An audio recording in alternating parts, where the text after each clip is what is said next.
Como introducción a este tema, veremos lo que era fuente para García Maínez. Él decía que había tres definiciones: fuente formal, real o histórica. Por fuente formal se refiere a la creación de las normas jurídicas. Por fuente real se refiere al contenido que tienen esas normas jurídicas. Y fuente histórica son los documentos que encierran una ley o un conjunto de leyes.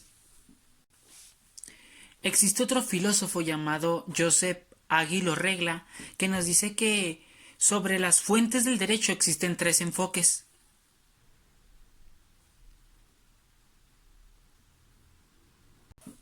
El primer enfoque nos explica el origen y el contenido de las normas jurídicas.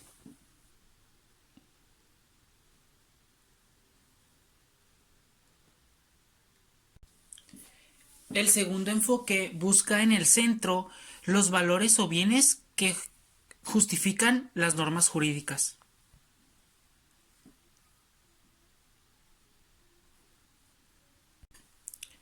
Y el tercer enfoque implica el régimen jurídico de las normas. Todo esto nos dice que existen tres niveles. Los tres niveles serían fuentes de carácter sociólogo, fuentes axiólogas o justificativas y fuentes formales.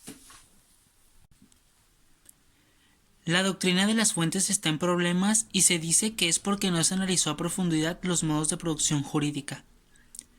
La costumbre actualmente es una fuente residual del derecho y la ley es una fuente en decadencia. Son dos las causas por las que la ley no es la principal en el sistema de las fuentes. Por una parte es por consecuencia indirecta de la crisis de estatalidad del derecho y por el otro lado como consecuencia directa de la atribución de carácter normativo a la Constitución con el desplazamiento de la ley.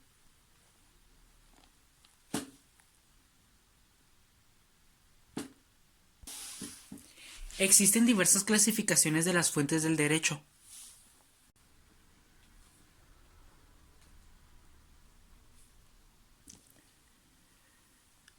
La primera nos dice las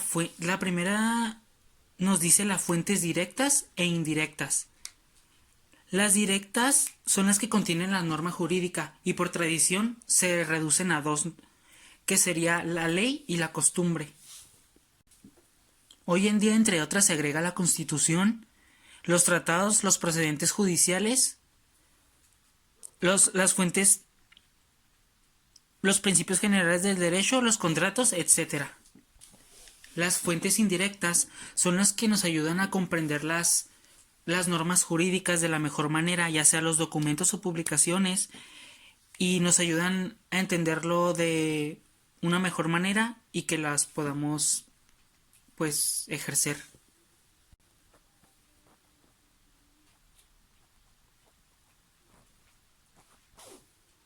En otra clasificación están las fuentes internas y externas. Se señala que las fuentes internas son la ley, la costumbre, la tradición, y las fuentes externas vendrían siendo todos los objetivos y son los principios relevados por la razón. Funciona sobre dos elementos: los racionales, que son los que surgen relevados por la razón, y los objetivos, que son los principios que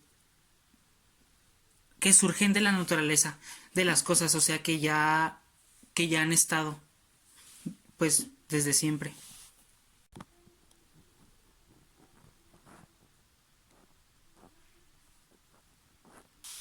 Una tercera clasificación nos dice que hay fuentes estatales y extraestatales. La primera dice que son las creaciones del derecho que vienen del órgano del Estado, que esas serían las estatales, y las extraestatales son